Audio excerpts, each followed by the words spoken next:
Ô, presidente, me diz uma coisa, como é que a gente vai entender, como é que a população brasileira vai entender mais esse aumento de imposto?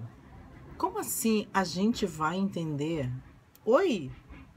Alguém não explicou para o senhor que ninguém mais aguenta pagar imposto nesse país? Que a gente paga mais imposto de qualquer outra coisa, a gente paga imposto em tudo, até para pensar a gente está pagando imposto?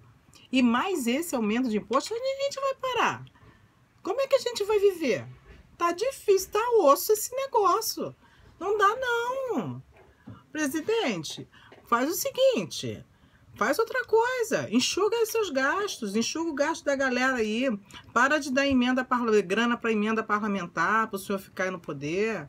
Pô, mas fala sério aí, estamos aguentando não, tá osso, hein? Tá osso esse negócio, hein? Não sei como é que a gente vai fazer.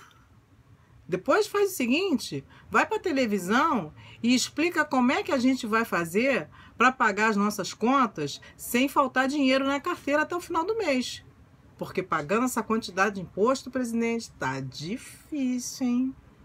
Tá dificílimo. Não tô aguentando mais isso, não.